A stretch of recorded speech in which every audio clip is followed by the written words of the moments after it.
السلام عليكم ورحمة الله.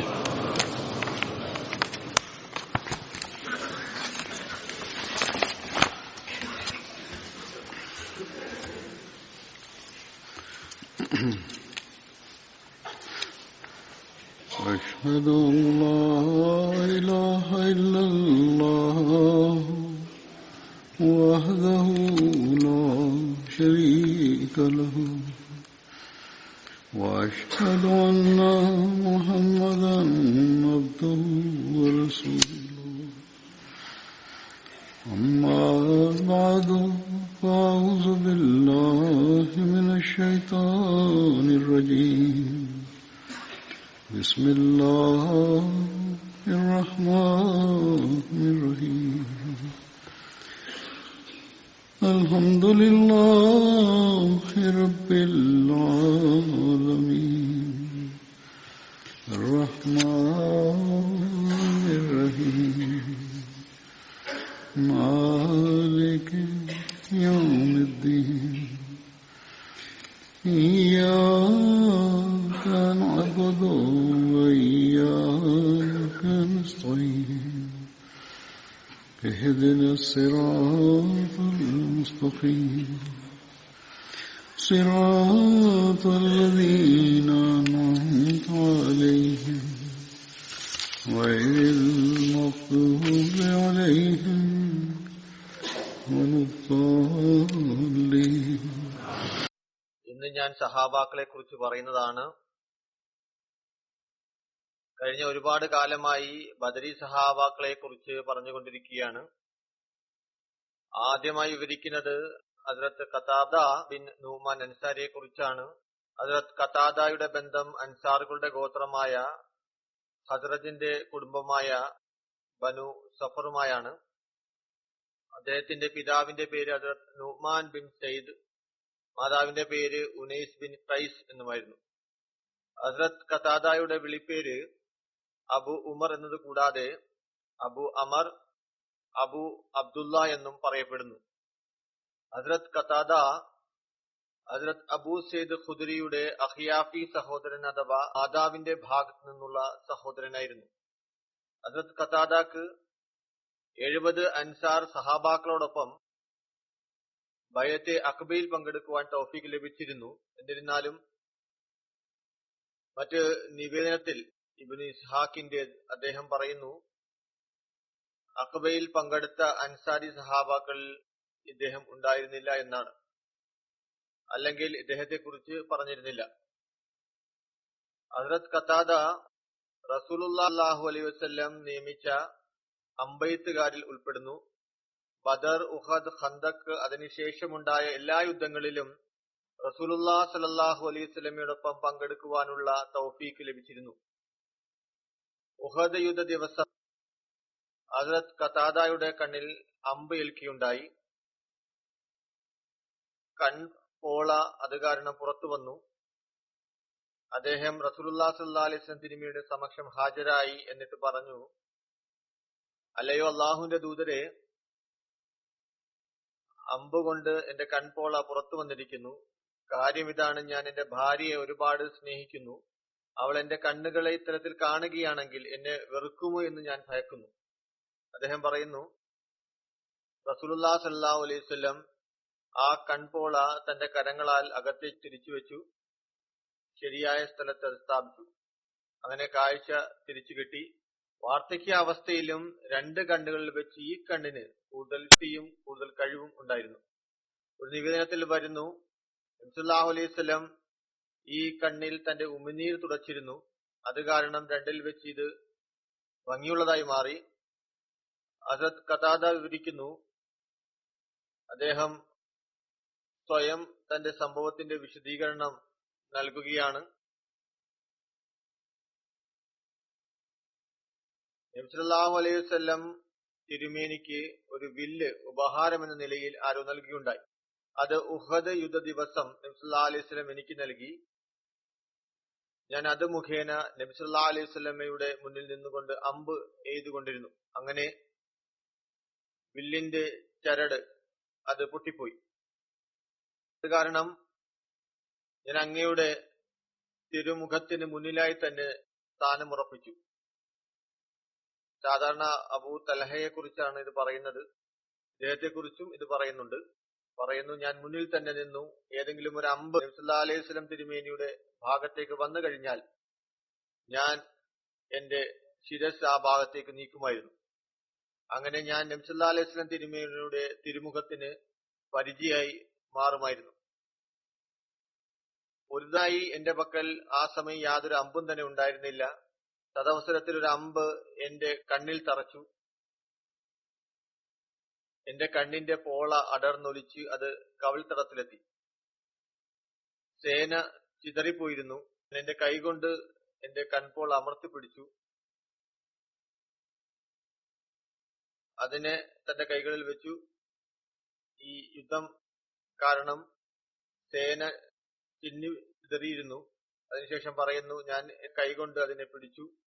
അത് കയ്യിൽ വെച്ചുകൊണ്ട് തന്നെ റസൂലുള്ളാഹി സ്വല്ലല്ലാഹു അലൈഹി വസല്ലമയുടെ സമക്ഷം ഹാജരായി. അവിടെ അടുത്ത് തന്നെയായിരുന്നു. അങ്ങനെ റസൂലുള്ളാഹി സ്വല്ലല്ലാഹു അലൈഹി വസല്ലം എന്റെ കയ്യിൽ നോക്കി, അങ്ങയുടെ കണ്ണുകളിൽ നിന്ന് കണ്ണീർ വന്നു. പറഞ്ഞു, അല്ലാഹുവേ, ഖതാദ സ്വന്തം മുഖം കൊണ്ട് നിന്റെ നബിയുടെ മുഖത്തെ സംരക്ഷിച്ചിരിക്കുന്നു. അതിനാൽ നീ അദ്ദേഹത്തിന്റെ കണ്ണിനെ 2 കണ്ണുകൾ വെച്ച് കൂടുതൽ ഭംഗിയുള്ളതുമാക്കി തീർക്കണേ. അങ്ങനെ ആ കണ്ണ് 2ൽ വെച്ച് കൂടുതൽ ഭംഗിയുള്ളതും കാഴ്ചയുടെ കാര്യത്തിൽ വലിയ മേന്മയുള്ളതുമായി തീർന്നു. അദ്ദേഹം സ്വയം തന്നെ വിവരിച്ചതാണ്. കാര്യത്തിൽ അവിടെ ആരും എഴുതിയില്ല. എനിക്ക് എന്റെ ഭാര്യയോട് സ്നേഹമായിരുന്നു. ഞാൻ മുമ്പ് വിവരിച്ചത്, അത് ചരിത്രകാരന്മാരാണ് ആ സംഭവം എഴുതിയത്.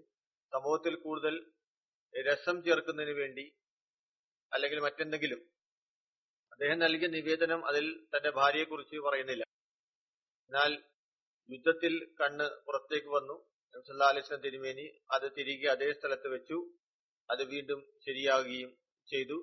അത് കാരണം ഹദ്റത്ത് ഖതാദ ദുൽ ഐൻ അഥവാ കണ്ണുകളുള്ളവൻ എന്ന വിളിപ്പേരിലും അദ്ദേഹം പ്രസിദ്ധനാണ്.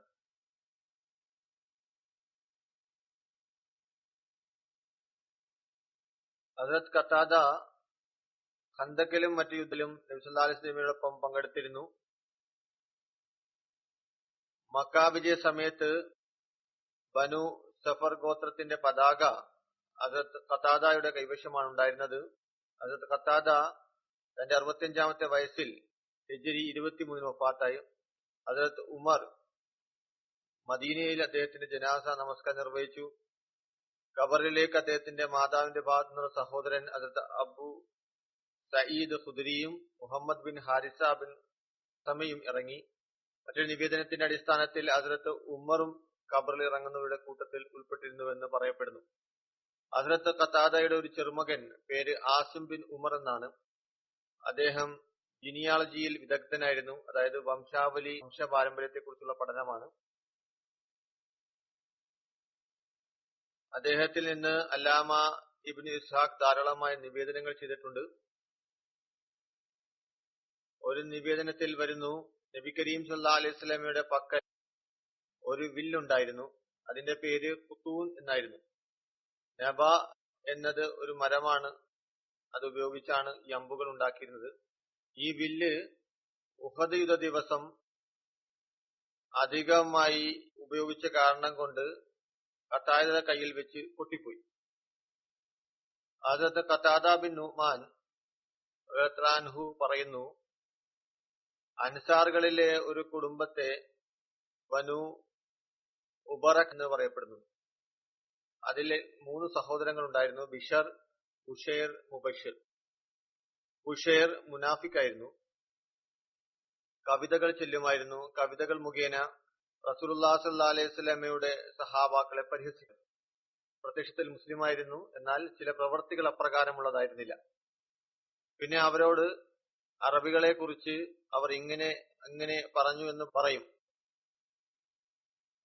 റസൂലുള്ളാഹി സ്വല്ലല്ലാഹു അലൈഹി വസല്ലമയുടെ സഹാബാക്കൾ കവിതകൾ കേൾക്കുമ്പോൾ ഏതെന്നാണ് അയാൾ പറയുന്നത്, അത് കേട്ട് പറയും, അല്ലാഹുവാണ് സത്യം, ഇത് ഈ വൃത്തിഹീനനായ വ്യക്തിയാണ് പറഞ്ഞത്. സഹാബാക്കൾ പറഞ്ഞു, ഇത് ഇബ്നു ഉമർ പറഞ്ഞതാണ്. ആ ആളുകൾ ജാഹിലിയ കാലഘട്ടത്തിലും ഇസ്ലാമിലും രണ്ടിലും ആവശ്യക്കാരനും പരാധീനമുള്ളവരുമായിരുന്നു, ദരിദ്രരായിരുന്നു. ആരും അതിൽ യാതൊരു മാറ്റവും ഉണ്ടാക്കിയില്ല, ജോലിയൊന്നും ചെയ്യുമായിരുന്നില്ല, അല്ലെങ്കിൽ അധ്വാനമായിരുന്നില്ല. അത് കാരണം വളരെയധികം ദരിദ്രരായിരുന്നു. മദീനയിലെ ജനങ്ങളുടെ ആഹാരം ഈന്തപ്പഴവും ഓട്സുമായിരുന്നു. ഇനി വല്ലവനും ധനികനാണെങ്കിൽ ധാന്യങ്ങളുടെ വ്യാപാരി ഷാമിൽ നിന്ന് വെള്ള ഗോതമ്പ് മാവ് വരുമ്പോൾ ചെറുതായി പൊടിച്ച് ഗോതമ്പ് മാവ് വെള്ള ആട്ടമാവ് കൊണ്ടുവരുമ്പോൾ ചെറുതായി പൊടിച്ച ആ മാവ് ധനികനായ വ്യക്തി അതിൽ നിന്ന് അല്പം വാങ്ങുന്നു. അത് തന്റെ ആഹാരമായി പ്രത്യേകപ്പെടുത്തുന്നു. എന്നാൽ അയാളുടെ കുടുംബം ഈന്തപ്പഴവും ഓട്സുമാണ് കഴിക്കുക. പറയുന്ന ഒരിക്കൽ ഭക്ഷ്യവസ്തുക്കൾ ഷാമിൽ നിന്ന് വന്നു. എന്റെ പിതൃബ്യൻ റാഫി ബിൻ സെയ്ദ് മൈദയുടെ ആ വെളുത്ത ആട്ടയുടെ ഒരു ചാക്ക് വാങ്ങി അത് തന്റെ കലവറയിൽ വെച്ചു. ആ കലവറയിൽ ആയുധങ്ങളും പരിചയും വാളും പിന്നെ യുദ്ധക്കോപ്പുകളും ഉണ്ടായിരുന്നു. പറയുന്നു, അദ്ദേഹത്തെ ഇപ്രകാരം ആക്രമിക്കുകയുണ്ടായി. ആ കലവറ നശിപ്പിക്കപ്പെട്ടു. മതിലുകൾ പൊളിച്ച് അകത്ത് പ്രവേശിച്ച മോഷ്ടാവ് റേഷൻ എല്ലാ ആയുധങ്ങളും മോഷ്ടിച്ചു. രാവിലെ എന്റെ പിതൃബ്യൻ റഫ എന്റെ അടുക്കൽ വന്നു പറഞ്ഞു, എന്റെ സഹോദരപുത്ര, ഇന്നലെ രാത്രി എന്റെ മേൽ വലിയ അക്രമം ഉണ്ടായിരിക്കുന്നു. നമ്മുടെ ഭക്ഷ്യവസ്തുക്കളും നമ്മുടെ ആയുധങ്ങളും എല്ലാം മോഷ്ടിക്കപ്പെട്ടിരിക്കുന്നു. ഞങ്ങൾ അയൽവാസികളിൽ നിന്ന് വിവരങ്ങൾ അറിയാൻ നടത്തി. ആളുകളോട് ചോദിച്ചു. അവർ ഞങ്ങളോട് പറഞ്ഞു, ഞങ്ങൾ ബനു ഉബൈറിനെ ആ രാത്രി കണ്ടിരുന്നു. അവർ തീ കത്തിച്ചു വെച്ചിരുന്നു. അവർ വിചാരിച്ചിരിക്കുന്നത് നിങ്ങളുടെ ഭക്ഷണം കൊണ്ടാണ് അവർ ആഘോഷിക്കുന്നതെന്നാണ്. അതായത് മോഷ്ടിച്ച വസ്തുക്കൾ വേവിച്ച് തിന്നുന്നതായിരിക്കാം. ഞങ്ങൾ മൊഹലയിൽ അന്വേഷിച്ചു കൊണ്ടിരുന്നപ്പോൾ ബനു ഉബറേക്ക് പറഞ്ഞു, അല്ലാഹുവാണ് സത്യം, നിങ്ങൾ അന്വേഷിക്കുന്ന മോഷ്ടാവ് അത് ലബീദ് ബിൻ സഹൽ എന്ന് തോന്നുന്നു. മറ്റൊരാളുടെയോ പേര് പറഞ്ഞു. പറയുന്നു, ലബീദ് ഞങ്ങളിൽപ്പെട്ട സ്വാലിഹായ ഒരു മുസ്ലിമായിരുന്നു. തന്റെ മേൽ മോഷണത്തിന്റെ ആരോപണം ബനു ഉബൈർ ഉന്നയിക്കുന്നുവെന്ന് മനസ്സിലാക്കിയ ലബീദ് തന്റെ ആയുധം പുറച്ചുകൊണ്ട് ചോദിച്ചു, ഞാൻ മോഷ്ടാവാണോ? അല്ലാഹുവാണ് സത്യം, എന്റെ ഈ വാൾ നിങ്ങളുടെ മുന്നിൽ തന്നെയുണ്ട്. അല്ലെങ്കിൽ നിങ്ങൾ ഈ മോഷണത്തെ കുറിച്ച് അന്വേഷിച്ച് അറിയാവുന്നതാണ്. വളരെ കോപത്തോടെ പറഞ്ഞു, ആ തീരുമാനം ഇപ്പോൾ തന്നെ നടപ്പാക്കണം. ആൾ പറഞ്ഞു, ജനാബ്, നിങ്ങൾ ഇത് മാറ്റിവെക്കുക. നിങ്ങൾ മോഷ്ടാവല്ല, നിങ്ങൾ നല്ലവനാണെന്ന് ഞങ്ങൾക്ക് ഉറപ്പുണ്ട്. ഞങ്ങൾ മുഹല്ലയിൽ കൂടുതൽ അന്വേഷണം നടത്തി. ബനു ഉബൈറെ കാണുന്നതിൽ യാതൊരു സംശയവും ബാക്കിയുണ്ടായില്ല. എന്റെ പിതൃവ്യൻ പറഞ്ഞു, എന്റെ സഹോദരപുത്ര, ഒരുപക്ഷെ നീ റസൂലുള്ളാഹി സ്വല്ലല്ലാഹു അലൈഹി വസല്ലമയുടെ അടുത്ത് ചെന്ന് ഈ സംഭവത്തെ കുറിച്ച് പറഞ്ഞാൽ ചിലപ്പോൾ എനിക്ക് എന്റെ ധനം തിരിച്ചു ലഭിക്കുന്നതാണ്. ഹസ്രത്ത് ഖതാദ ബിൻ നുഅ്മാൻ പറയുന്നു, ഞാൻ ഈ കാര്യം കേട്ട് റസൂലുള്ളാഹി സ്വല്ലല്ലാഹു അലൈഹി വസല്ലമയിലെത്തി. എന്നിട്ട് പറഞ്ഞു, ഞങ്ങളുടെ ആളുകളിൽപ്പെട്ട ഒരു കുടുംബം അക്രമവും അനീതിയും കാണിച്ചിരിക്കുന്നു. അവർ എന്റെ പിതൃവ്യൻ റഫാ ബിൻ സിയാദിന്റെ വീട് കൊള്ളയടിച്ചു. അദ്ദേഹത്തിന്റെ കലവറ തകർത്ത് അദ്ദേഹത്തിന്റെ ആയുധം ഭക്ഷ്യവസ്തുക്കളും മോഷ്ടിച്ചിരിക്കുന്നു. ഞങ്ങളുടെ ആയുധങ്ങൾ തിരികെ ലഭിക്കണമെന്ന് ഞങ്ങൾ ആഗ്രഹിക്കുന്നു. റേഷൻ അഥവാ ഭക്ഷ്യവസ്തുക്കൾ അത് ഞങ്ങൾ ആവശ്യപ്പെടുന്നില്ല. നബി സല്ലല്ലാഹു അലൈഹി വസല്ലം പറഞ്ഞു, ഞാൻ ഈ കാര്യത്തെക്കുറിച്ച് കൂടി ആലോചിച്ചതിന് ശേഷം തീരുമാനം അറിയിക്കാം. ഈ കാര്യം ബനു ഉബൈറഖ് അറിഞ്ഞപ്പോൾ അവരുടെ തന്നെ ഒരു വ്യക്തിയുടെ അടുത്ത് വന്നു. അയാളെ ഉസൈർ ബിൻ ഉർവ എന്നാണ് വിളിക്കപ്പെടുന്നത്. അദ്ദേഹം ഈ കാര്യത്തെക്കുറിച്ച് സംസാരിച്ചു. മുഹല്ലയിലെ കുറച്ച് ആളുകളും ഈ കാര്യത്തിൽ അവരോടൊപ്പം ചേർന്ന് സംസാരിച്ചു. അവരെല്ലാവരും റസൂലുള്ളാഹി സ്വല്ലല്ലാഹു അലൈഹി വസല്ലമയുടെ സമക്ഷമെത്തി പറഞ്ഞു, അല്ലാഹുവിന്റെ റസൂലെ, ഖതാദ ബിൻ നുഅ്മാനും അദ്ദേഹത്തിന്റെ പിതൃവ്യനും ഞങ്ങളിൽപ്പെട്ട ഒരു കുടുംബത്തിന്റെ മേൽ, അവർ മുസ്ലിങ്ങളും നല്ല വ്യക്തികളുമാണ്, യാതൊരു സാക്ഷിയോ തെളിവോ കൂടാതെ മോഷണക്കുറ്റം ആരോപിച്ചിരിക്കുകയാണ്. ഖതാദ പറഞ്ഞു, പിന്നെ ഞാൻ റസൂലുള്ളാഹി സ്വല്ലല്ലാഹു അലൈഹി വസല്ലമയുടെ അടുക്കൽ ചെന്നു അങ്ങയോട് സംസാരിച്ചു. അവിടുന്ന് പറഞ്ഞു, നീ ഒരു കുടുംബത്തിന്റെ മേൽ മോഷണത്തിന്റെ ആരോപണം ഉന്നയിച്ചിരിക്കുന്നു. അവർ മുസ്ലിങ്ങളാണ്, നല്ല ആളുകളാണ്.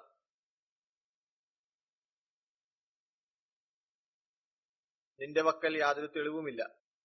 പറയുന്നു, ഞാൻ തിരിച്ചുപോയി നല്ല പ്രകൃതത്തിനുടമയായിരുന്നു, നന്മയുള്ള വ്യക്തിയായിരുന്നു.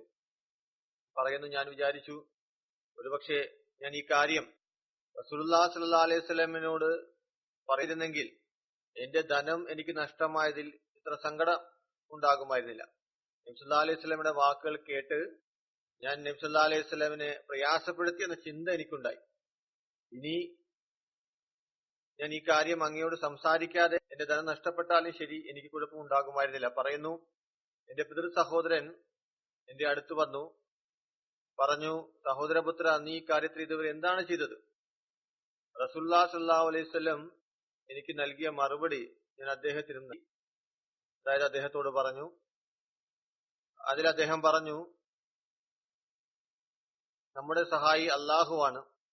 ഞങ്ങളുടെ ഈ സംസാരത്തിന് കുറച്ചു കാലം കഴിഞ്ഞ് വിശുദ്ധ ഖുർആനിൽ ഈ ആയത്ത് അവതരിച്ചു. أنزلنا إليك الكتاب بالحق لتحكم بين الناس بما أراك الله ولا تكن للخائنين خصيما. അതായത് സത്യത്തോടുകൂടി നിന്നിലേക്ക് ഗ്രന്ഥം അവതരിപ്പിച്ചു. അള്ളാഹു നിനക്ക് മനസ്സിലാക്കി തന്നത് നീ ജനങ്ങളുടെ ഇടയിൽ തീരുമാനം കൽപ്പിക്കുന്നതിന് വേണ്ടി വഞ്ചന കാണിക്കുന്നവർക്കായി സംവാദിക്കുന്നവനാകരുത്. വഞ്ചകർ എന്ന് ഇവിടെ എഴുതിയിരിക്കുന്നത് ബനു ഉബൈറക്കാണ്. പിന്നെ ഇതും എഴുതുന്നു, വസ്തഗ്ഫിരില്ലാ, അള്ളാഹുവിനോട് പാവപൂർത്തി ചോദിക്കുക. ഇന്നല്ലാഹ കാന ഗഫൂറുർ റഹീം. അതായത് അള്ളാഹു തീർച്ചയായും പൊറുക്കുന്നവനും വലിയ കരുണ ചെയ്യുന്നവനുമാകുന്നു.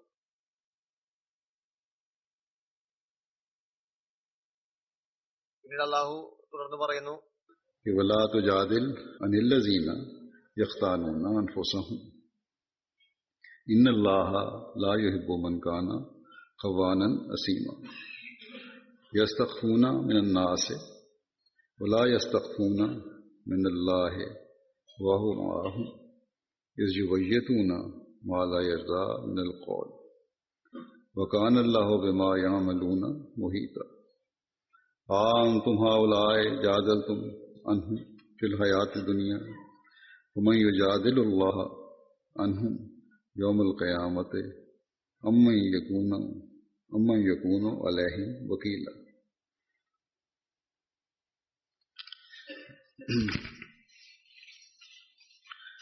ومن يعمل سوءا أو يظلم نفسه ثم يستغفر الله يجد الله غفورا رحيما. ആത്മവഞ്ചന ചെയ്യുന്നവർക്ക് വേണ്ടി നീ തർക്കിക്കരുത്. അടുത്ത വഞ്ചകനും മഹാപാപിയുമായവനെ അള്ളാഹു ഇഷ്ടപ്പെടുന്നില്ല. ജനങ്ങളിൽ നിന്ന് അവർ ഒളിക്കാൻ ഉദ്ദേശിക്കുന്നു, എന്നാൽ അള്ളാഹുവിൽ നിന്ന് അവർക്ക് ഒളിക്കാൻ സാധ്യമല്ല. അവൻ ഇഷ്ടപ്പെടാത്ത കാര്യങ്ങൾ അവർ രാത്രിയിൽ കൂടിയാലോചിക്കുമ്പോൾ അവൻ അവരോടൊപ്പമുണ്ട്. അവർ പ്രവർത്തിക്കുന്നത് എന്തും അള്ളാഹു വലയം ചെയ്യുന്നവനാണ്. നോക്കൂ, അവർക്ക് വേണ്ടി ഇഹലോക ജീവിതത്തിൽ വാദിച്ചിരിക്കുന്ന കൂട്ടരാണ് നിങ്ങൾ. എന്നാൽ പുനരുദ്ധാരണ നാളിൽ അവർക്ക് വേണ്ടി അള്ളാഹുവിനോട് വാദിക്കുന്നവർ ആരാണ്? അല്ലെങ്കിൽ അന്ന് അവരുടെ രക്ഷകർത്താവായി ആരാണ് ഉണ്ടായിരിക്കുക? വല്ലവനും ഒരു തിന്മ പ്രവർത്തിക്കുകയോ തന്റെ ആത്മാവിനോട് ദ്രോഹം ചെയ്യുകയോ ചെയ്തിട്ട് അള്ളാഹുവിനോട് പാപപൂർത്തിക്കായി പ്രാർത്ഥിക്കുന്നതായാൽ അവൻ അള്ളാഹുവിനെ സർവ്വതാ പൊറുക്കുന്നവനും കരുണാമയനുമായി കണ്ടെത്തുന്നതാണ്. പിന്നീട് തുടർന്ന് അള്ളാഹു പറയുന്നു, اسما فإنما يكسبه على نفسه وكان الله عليما حكيما.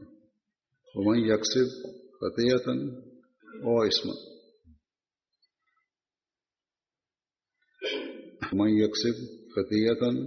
أو إثما ثم يرمي به بريئا فقد احتمل بهتانا وإثما مبينا. അതായത് ഏതൊരാൾ തിന്മ പ്രവർത്തിക്കുന്നുവോ അയാൾ തന്റെ ആത്മാവിനെ ദോഷകരമായി തന്നെയായിരിക്കും അത് പ്രവർത്തിക്കും. അള്ളാഹു എല്ലാം അറിയുന്നവനും യുക്തിജ്ഞനുമാകുന്നു. വല്ലവനും ഒരു തെറ്റോ കുറ്റമോ ചെയ്യുകയും പിന്നെ അത് ഒരു നിരപരാധിയുടെ മേൽ ആരോപിക്കുകയും ചെയ്യുന്നതായാൽ അയാൾ നിശ്ചയമായും ഒരു കളവും വ്യക്തമായ പാവഭാരവുമാണ് വഹിക്കുന്നത്.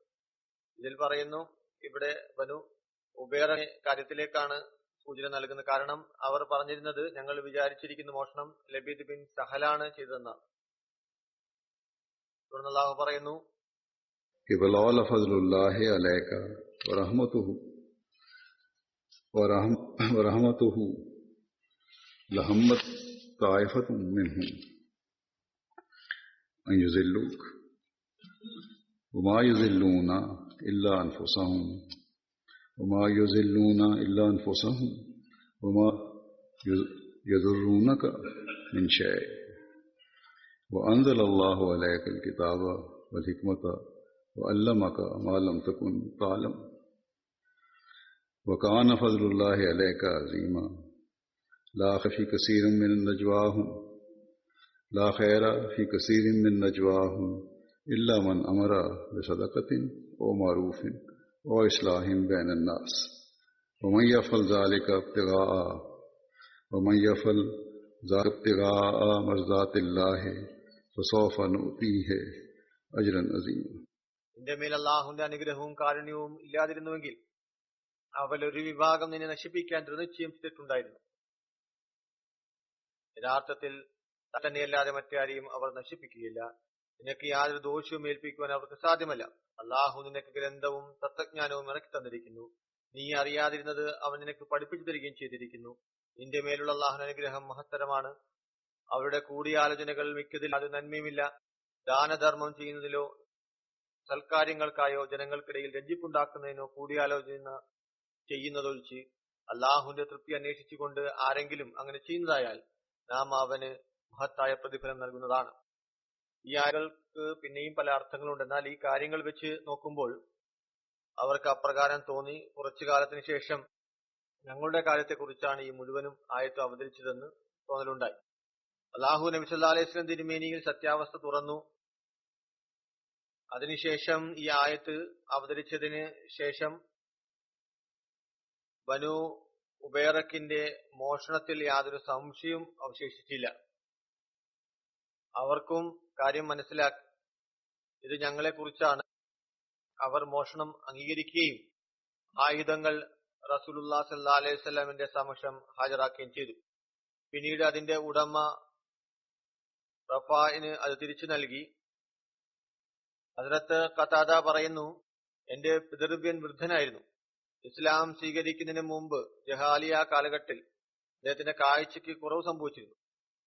അദ്ദേഹത്തിന്റെ വിശ്വാസത്തിന് അല്പം കോട്ടം സംഭവിച്ചുവെന്ന് ഞാൻ ധരിച്ചിരുന്നു. എന്നാൽ ആയുധങ്ങളുമായി ഞാൻ എന്റെ പിതൃവ്യന്റെ സമീപത്തെത്തി മനസ്സിലാക്കി. അതായത് അദ്ദേഹം മുസ്ലിം ആയിരുന്നു, വിശ്വാസത്തിൽ അത്ര ഉറപ്പ് ഉണ്ടായിരുന്നില്ല. എന്നാൽ ആയുധം തിരിച്ചു ലഭിച്ചപ്പോൾ മോഷ്ടാക്കൾ തിരിച്ചു നൽകിയത് ഞാൻ അതുമായി എന്റെ പിതൃ സഹോദരന്റെ അടുക്കൽ ചെന്നു. അദ്ദേഹം പറഞ്ഞു, എന്റെ സഹോദരപുത്ര, അതിനെ ഞാൻ അല്ലാഹുവിന്റെ മാർഗത്തിൽ സദക്ക ചെയ്യുകയാണ്. അപ്പോൾ എനിക്ക് മനസ്സിലായി, എന്റെ പിതൃ സഹോദരൻ വിശ്വാസത്തിൽ ഉറച്ചവനും ശരിയായ പാതയിലുമാണ്. അദ്ദേഹത്തിന്റെ വിശ്വാസത്തിൽ എനിക്ക് വെറുതെ സംശയം തോന്നിയെന്ന് മാത്രം.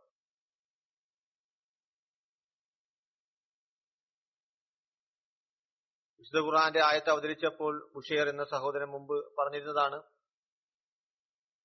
കാവഡ്യനായിരുന്നു എന്ന സംശയമുണ്ടായിരുന്നു. അയാൾ മുശ്രിക്കീങ്ങളോടൊപ്പം ചേർന്നു സലഫ ബിൻ സഅദിന്റെ അടുക്കൽ താമസിച്ചു. സമയം അല്ലാഹു ഈ ആയത്തിറക്കി, ومن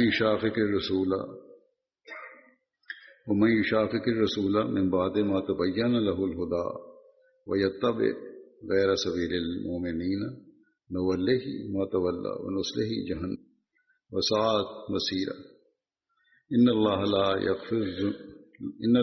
يغفر أن يشرك به ويغفر ما دون ذلك لمن يشاء ومن يشرك بالله فقد ضل ضلالا بعيدا. ഏതൊരാൾ തനിക്ക് സന്മാർഗം വെളിപ്പെട്ട് കഴിഞ്ഞതിന് ശേഷം ഈ ദൈവദൂതനോട് എതിർത്ത് നിൽക്കുകയും സത്യവിശ്വാസികളോടല്ലാത്ത മാർഗം പിൻപറ്റുകയും ചെയ്യുന്നുവോ, അവൻ പിന്തുടർന്നു വന്ന ഒന്നിന്റെ പിന്നാലെ അവനെ നടത്തിവിടുകയും നാം അവനെ നരകത്തിൽ പ്രവേശിക്കുകയും ചെയ്യും. അത് എത്രയും ചീത്തയായ സങ്കേതമാണ്. തീർച്ചയായും തന്നോട് കൂട്ടുകാരെ നിശ്ചയിക്കുന്നത് അള്ളാഹു പൊറുക്കുകയില്ല. അതൊഴിച്ചുള്ള പാപങ്ങൾ അവൻ ഉദ്ദേശിക്കുന്നവർക്ക് അവൻ പുറത്തു കൊടുക്കുന്നതാണ്. ആര് അള്ളാഹുവിന് കൂട്ട നിശ്ചയിക്കുന്നുവോ തീർച്ചയായും അവൻ വഴികേടിൽ ബഹുദൂരം അകന്നു പോയിരിക്കുന്നു. അയാൾ മുശ്രിക്കായ സലാഫയുടെ അടുത്ത് താമസിച്ചു, ഇസ്ലാം ഉപേക്ഷിച്ചു. ഹസ്രത്ത് ഹസാൻ ബിൻ സാബിത്ത് തന്റെ കുറച്ച് പദ്യശകലങ്ങളിലൂടെ അയാളെ കളിയാക്കി. അത് കേട്ട്, അതായത് സലാഫ ബിൻ സഅദ് അയാളുടെ സാധനങ്ങൾ തലയിൽ കയറ്റി വീട്ടിൽ നിന്ന് പുറത്താക്കി, വെളിയിലേക്ക് എറിഞ്ഞു. എന്നിട്ട് അയാൾ പറഞ്ഞു,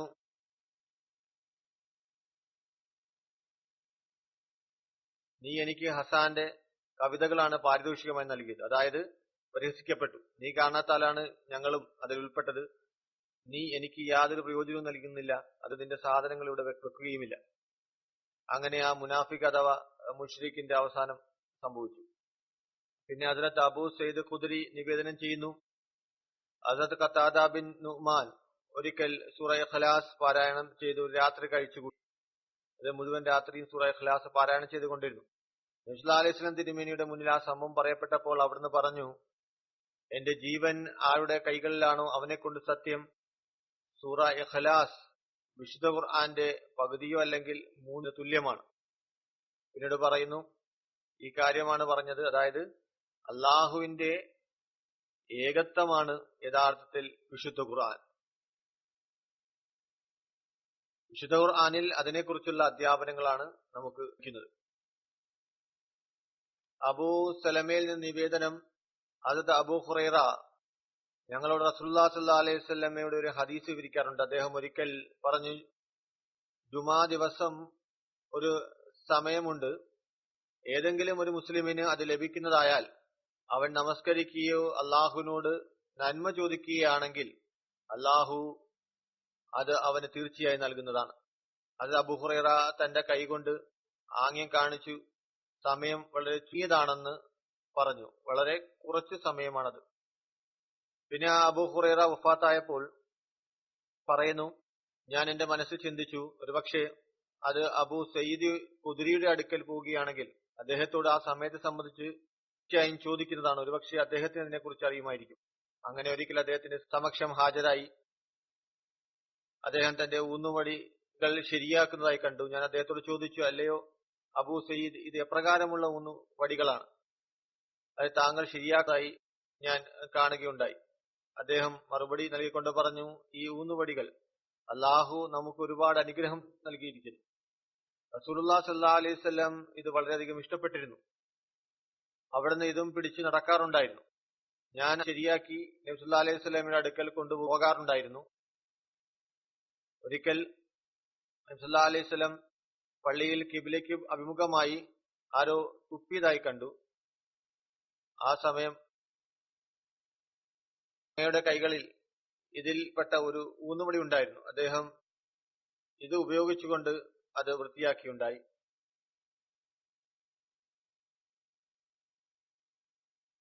പറഞ്ഞു, നിങ്ങൾ ആരെങ്കിലും നമസ്കാരത്തിലാണെങ്കിൽ മുന്നിലേക്ക് വരരുത്. കാരണം അവിടെ മുന്നിൽ റബ്ബാണുള്ളത്.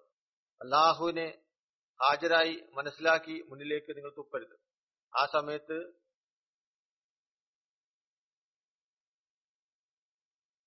പൂർണ്ണമായ കൽപ്പനകൾ ഉണ്ടായിരുന്നില്ല എന്നാണ് ഞാൻ വിചാരിക്കുന്നത്. അതുകൊണ്ട് തന്നെ നിവേദനത്തിൽ ഇതിൽ ഇടത്തോ വലത്തോ തുപ്പാൻ അനുവാദം നൽകുന്നു. നിവേദനം ബുഖാരിയിലും ഉണ്ട്. ആ സമയം ആദ്യം താൽക്കാലിക സ്ഥലമായിരുന്നു.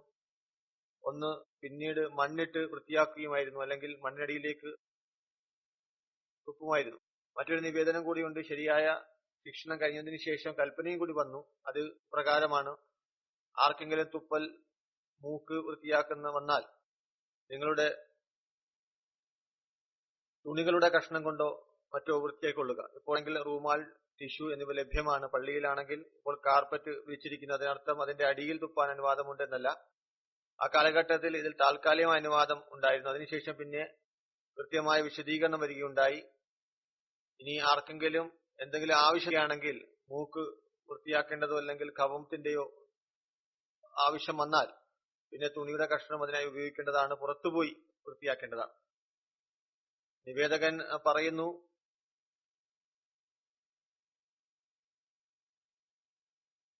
അന്ന് രാത്രി അതിശക്തമായ മഴയുണ്ടായി.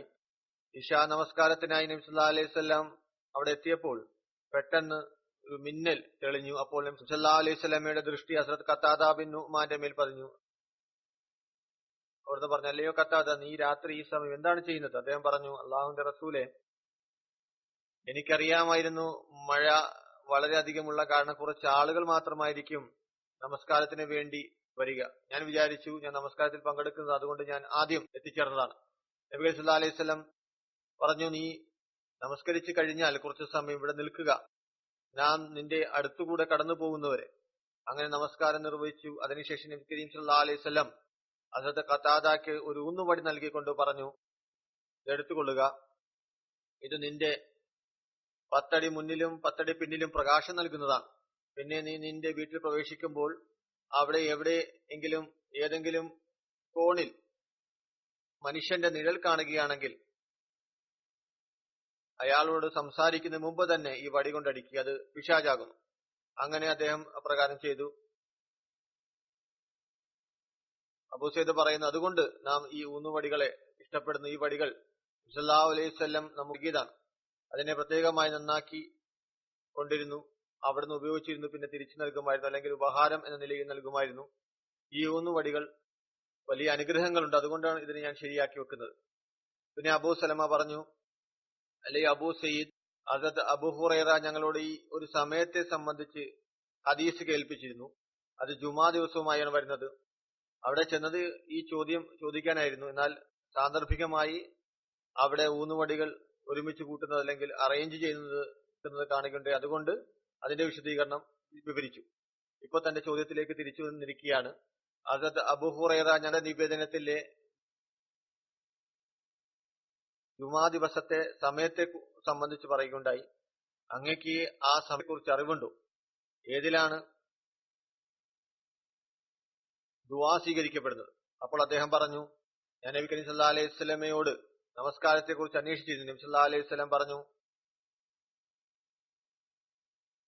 എനിക്ക് ആദ്യം ഈ സമയത്തെ കുറിച്ച് പറഞ്ഞു തന്നിരുന്നു, എന്നാൽ ലൈലത്തുൽ ഖദറിനെ പോലെ തന്നെ മറന്നുപോയിരിക്കുന്നു.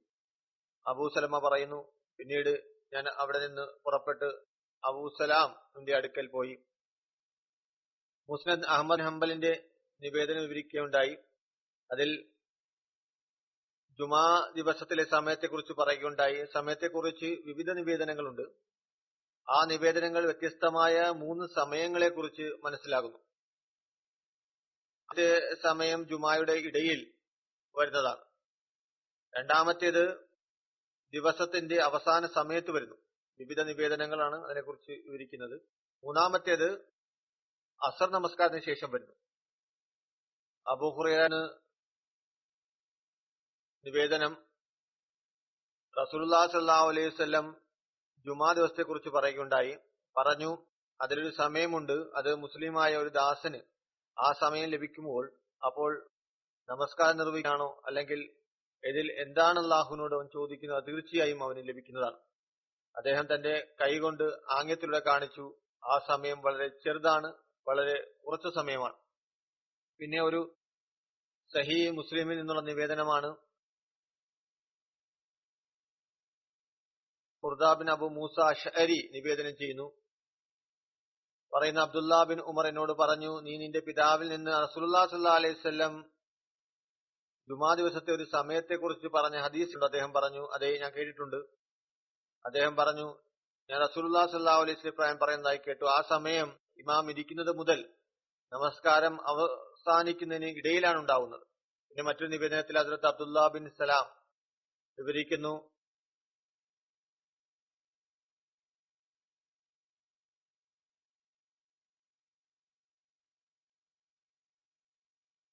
ഒരിക്കൽ ഞാൻ റസൂലുള്ളാഹി സ്വല്ലല്ലാഹു അലൈഹി വസല്ലമയോട് ചോദിക്കുകയുണ്ടായി, അള്ളാഹുവിന്റെ ഗ്രന്ഥത്തിൽ ജുമാ ദിവസത്തിന്റെ ഒരു സമയത്തെക്കുറിച്ച് ലഭിക്കുന്നു. അത് സത്യവിശ്വാസിയായ ദാസൻ നമസ്കരിക്കുമ്പോൾ അള്ളാഹുവിനോട് എന്താണ് ചോദിക്കുന്നത്, അവൻ ആ സമയം ലഭിക്കുന്നതാണ്. അള്ളാഹു അവന്റെ ആവശ്യങ്ങൾ പൂർത്തീകരിക്കുന്നതാണ്. അത് അബ്ദുള്ള വിവരിക്കുന്നു, റസൂലുള്ളാഹി സ്വല്ലല്ലാഹു അലൈഹി വസല്ലം എന്നിലേക്ക് ആംഗ്യം കാണിച്ചുകൊണ്ട് പറഞ്ഞു, ആ സമയം കുറച്ചു ഭാഗം അല്ലെങ്കിൽ കുറച്ചു സമയം മാത്രമാണുള്ളത്. ഞാൻ ചോദിച്ചു, അത് വെറും കുറച്ചു ഭാഗമാണോ? വീണ്ടും ചോദിച്ചു, സമയം എപ്പോഴാണ്? അവിടുന്ന് പറഞ്ഞു, ദിവസത്തിന്റെ അവസാന ഭാഗത്താണ്, ദിവസം അസ്തമിക്കുന്നതിന് അടുത്താണ്. ഞാൻ ചോദിച്ചു, അത് നമസ്കാരത്തിന്റെ സമയമല്ലേ? അവിടുന്ന് പറഞ്ഞു, എന്തുകൊണ്ടില്ല? സത്യവിശ്വാസിയായ ഒരു ദാസൻ നമസ്കാരം നിർവഹിക്കുകയോ ഇരിക്കുകയോ ചെയ്തു കൊള്ളട്ടെ, നമസ്കാരം മാത്രമാണ് അവനെ തടഞ്ഞു വെക്കുന്നതെങ്കിൽ അപ്പോഴും അവൻ നമസ്കാരത്തിലാണ്. നമസ്കാരത്തിന് ശേഷം ദിക്ർ ഇൽഹായ് ചെയ്തുകൊണ്ടിരിക്കുന്നു. മനുഷ്യൻ നമസ്കാരത്തിന്റെ അവസ്ഥയിൽ തന്നെയായിരിക്കും. അതിൽ ദുആയുടെ അവസ്ഥയും സംജാതമാകുന്നു. അത് അബൂ ഹുറൈറയിൽ നിന്ന് മറ്റൊരു നിവേദനം, റസൂലുള്ളാഹി സ്വല്ലല്ലാഹു അലൈഹി വസല്ലം പറഞ്ഞു, ജുമാ ദിവസം ഒരു സമയം വരുന്നതാണ്, ഏതെങ്കിലും മുസ്ലിമിന് അത് ലഭിക്കുകയാണെങ്കിൽ, അവൻ അള്ളാഹുവിനോട് നന്മയെക്കുറിച്ച് ചോദിക്കുകയാണെങ്കിൽ അള്ളാഹു അവനത് തീർച്ചയായും നൽകുന്നതാണ്. അത് അസറിന് ശേഷം ഉള്ള സമയമാകുന്നു. ഇവിടെ ജുമാ ദിവസം തന്നെയാണ്, എന്നാൽ അസറിന് ശേഷമാണെന്നാണ് മുസ്ലിം അഹമ്മദ് ബിൻ ഹംബലിന്റെ നിവേദനത്തിൽ വരുന്നത്.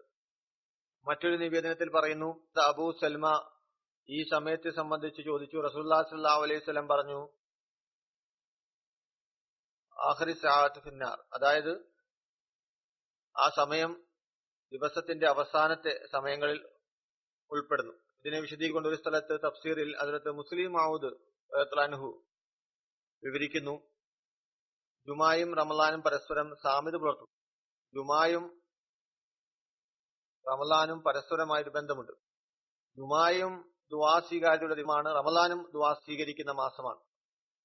ജുമയെ സംബന്ധിച്ച് റസൂൽ കരീം സല്ലല്ലാഹു അലൈഹി വസല്ലം പറയുന്നു, ഒരു വ്യക്തി നമസ്കാരത്തിനായി പള്ളിയിൽ വരികയും നിശബ്ദനായിരുന്നു കൊണ്ട് ദൈവസ്മരണം നടത്തുകയും ഇമാമിനെ കാത്തിരിക്കുകയും പിന്നീട് സമാധാനത്തോടുകൂടി ജമാഅത്ത് നമസ്കാരത്തിൽ പങ്കെടുക്കുകയും ചെയ്യുകയാണെങ്കിൽ പ്രത്യേകമായി അവന്റെ മേൽ അള്ളാഹുവിന്റെ അനുഗ്രഹങ്ങൾ ഇറങ്ങുന്നതാണ്.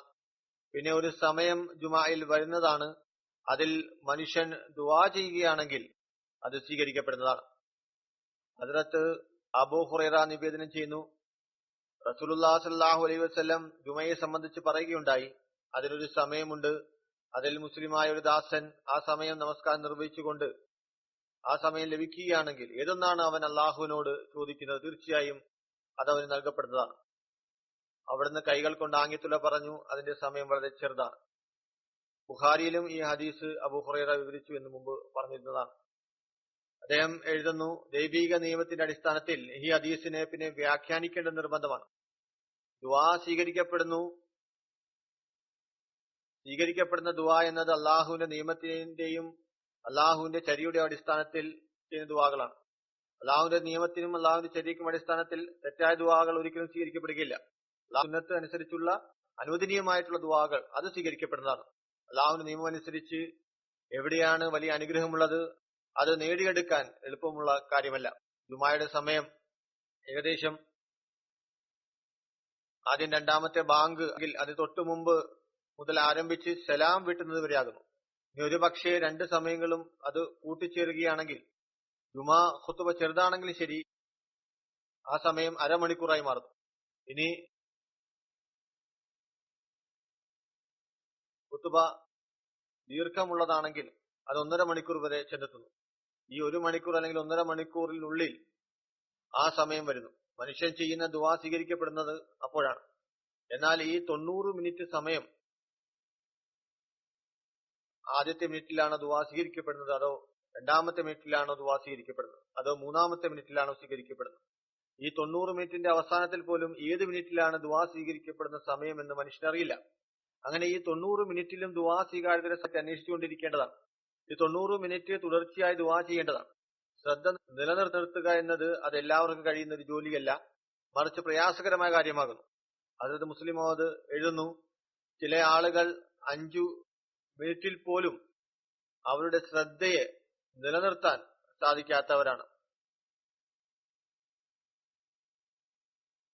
പറയുന്നു, ഈ സമയം ഉദാഹരണമായി നമസ്കാരത്തിന് വേണ്ടി വന്നിരിക്കുന്നു.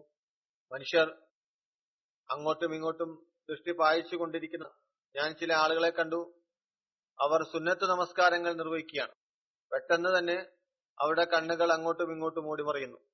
സുന്നത്ത് നിർവഹിക്കാൻ 1.5-2 മിനിറ്റാണ് ചെലവാകുന്നത്. എന്നാൽ ആ ചെറിയ സമയത്തേക്ക് പോലും ചിലപ്പോൾ ഇടത്തേക്ക്, ചിലപ്പോൾ വലത്തേക്ക് നോക്കുന്നു, പിന്നെ ഭൂമിയിലേക്ക് നോക്കുന്നു, പിന്നെ ആകാശത്തേക്ക് ശ്രദ്ധിക്കുന്നു. 1.5-2 മിനിറ്റ് വരെ തന്നെ ശ്രദ്ധയെ നിലനിർത്താൻ സാധിക്കാത്തപ്പോൾ പിന്നെ 90 മിനിറ്റ് വരെ ദുആ ചെയ്തുകൊണ്ടിരിക്കുക, ദൈവസ്മരണയിൽ മുഴുകുക, ശ്രദ്ധ ഒരു ഭാഗത്തേക്ക് വെക്കുക, അത് എളുപ്പമല്ല. അതുകൊണ്ട് ഈ സമയത്തെ കുറിച്ച് പറയുമ്പോൾ തുടർച്ചയായുള്ള ശ്രദ്ധയും നിർബന്ധമാണ്. ഇത് വളരെയധികം പരിശ്രമം ആവശ്യപ്പെടുന്ന കാര്യമാകുന്നു. അതിനുവേണ്ടി കഠിനാധ്വാനം ചെയ്യേണ്ടി വരുന്നു. അത് എളുപ്പമുള്ള കാര്യമല്ല.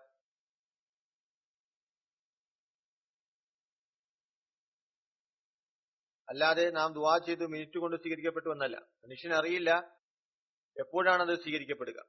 അതിനാൽ യഥാർത്ഥ കാര്യം ഈ കാലയളവിൽ ശ്രദ്ധ നഷ്ടപ്പെടാതെ ദുആയിൽ മനുഷ്യൻ മുഴുകിയിരിക്കുക. അപ്രകാരം ചെയ്യേണ്ടത് നിർബന്ധമാണ്. അതുപോലെ ഹസ്രത്ത് മുസ്ലിം അത് പറയുന്നു, ഞാൻ പറഞ്ഞു, ഇത് എളുപ്പമുള്ള കാര്യമല്ല. ജുമായുടെ അനുഗ്രഹങ്ങൾ നേടിയെടുക്കുന്നതിനായി വളരെയധികം പരിശ്രമത്തിന്റെ ആവശ്യമുണ്ട്. അടുത്തായി വിവരിക്കുന്ന സഹാബി, അതേ പേര് അബ്ദുല്ല ബിൻ മസ്ഊൻ എന്നാണ്.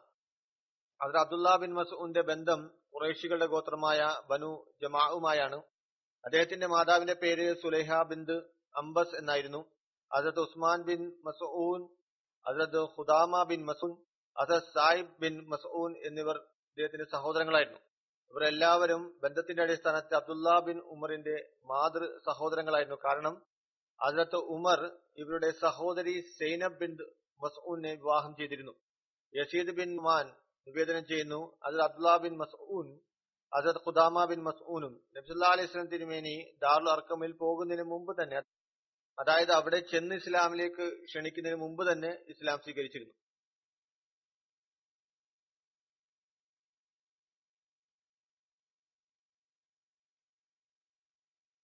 ഹസ്രത്ത് അബ്ദുല്ല ബിൻ മസ്ഊനും അദ്ദേഹത്തിന്റെ 3 സഹോദരന്മാരും ഹസ്രത്ത് ഖദാമ ബിൻ മസ്ഊൻ, ഹസ്രത്ത് ഉസ്മാൻ ബിൻ മസ്ഊൻ, ഹസ്രത്ത് സായിബ് ബിൻ മസ്ഊൻ എന്നിവർ ഹബ്ശയിലേക്ക് ഹിജ്റത്ത് ചെയ്ത് ഉൾപ്പെടുന്നു. ഹബ്ശയിൽ താമസിച്ചുകൊണ്ടിരുന്ന വേളയിൽ ഖുറൈശികൾ വിശ്വസിച്ചു എന്ന വാർത്ത അവിടെ എത്തി. അപ്പോൾ ഈ ആളുകൾ തിരിച്ച് പുറപ്പെട്ടു. ഇക്കാര്യം മുമ്പും ഞാൻ മറ്റ് സഹാബാക്കളെ കുറിച്ച് പറഞ്ഞപ്പോൾ ഹബ്ശയിലേക്കുള്ള ഹിജ്റത്തിനെ കുറിച്ച് വിവരിച്ചിരുന്നു. മുസ്ലിങ്ങളുടെ മേലുണ്ടായിരുന്ന എതിർപ്പ് അതിര് കടന്നപ്പോൾ നബി സല്ലല്ലാഹു അലൈഹി വസല്ലം തിരുമേനി മുസ്ലിങ്ങളോട് പറഞ്ഞു, നിങ്ങൾ ഹബ്ശയിലേക്ക് ഹിജ്റത്ത് ചെയ്തു കൊള്ളുക. പറഞ്ഞു, ഹബ്ശയിലെ രാജാവ് നീതിമാനാണ്. അദ്ദേഹത്തിന്റെ ഭരണത്തിൽ ആരുടെ മേലും അക്രമം ഉണ്ടാകുകയില്ല. ആ കാലഘട്ടത്തിൽ ഹബ്ശയിൽ ശക്തമായ ഒരു ക്രിസ്തീയ ഭരണകൂടം നിലനിന്നിരുന്നു.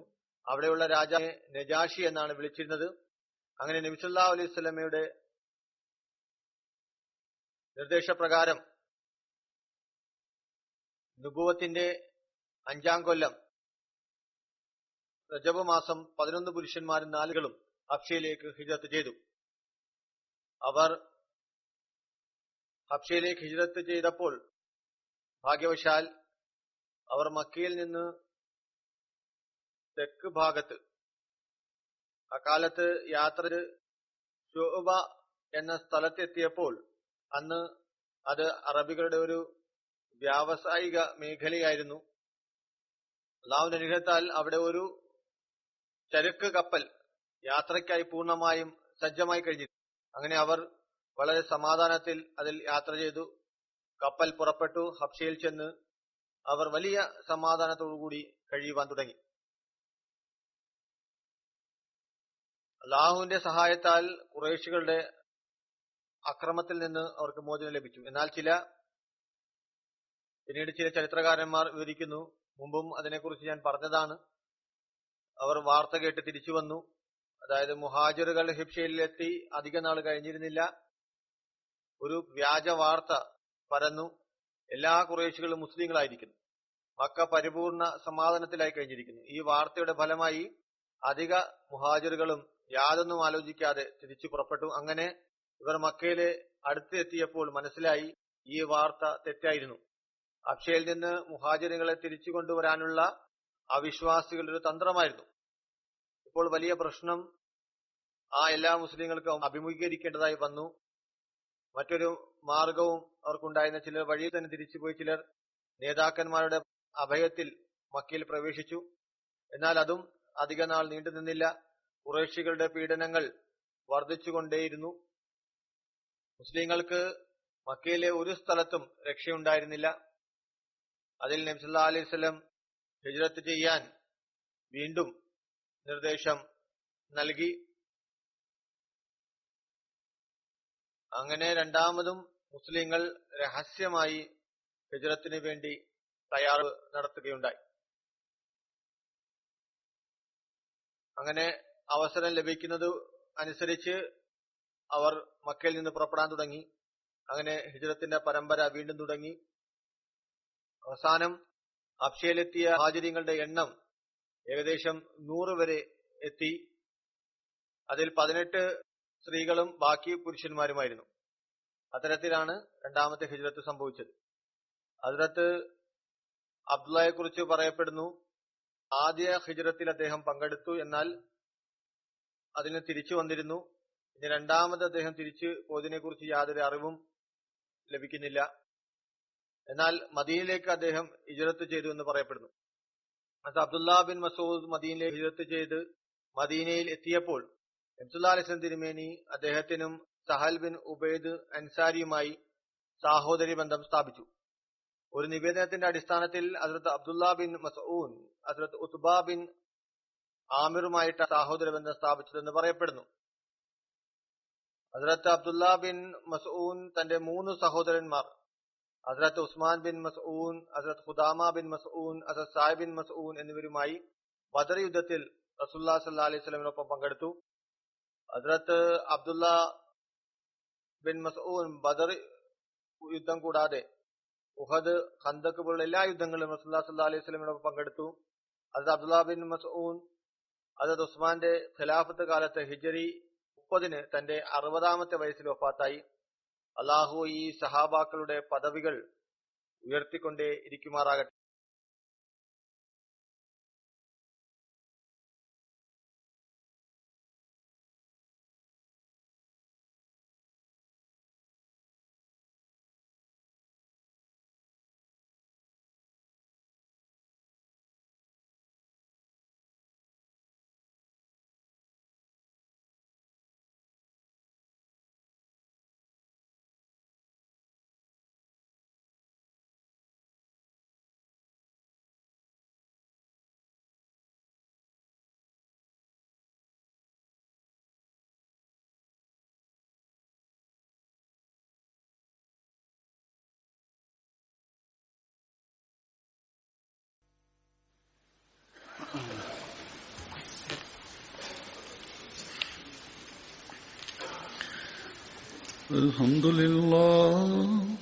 الحمد لله نحمده ونستعينه ونستغفره ونؤمن به ونتوكل عليه ونعوذ بالله من شرور أنفسنا ومن سيئات أعمالنا من يهده الله فلا مضل له ومن يضلل فلا هادي له ونشهد أن لا إله إلا الله ونشهد أن محمدا عبده ورسوله عباد الله رحمكم الله إن الله يأمر بالعدل والإحسان وإيتاء ذي القربى وينهى عن الفحشاء والمنكر والبغي يعظكم لعلكم تذكرون اذكروا الله يذكركم وادعوه يستجب لكم ولذكر الله أكبر.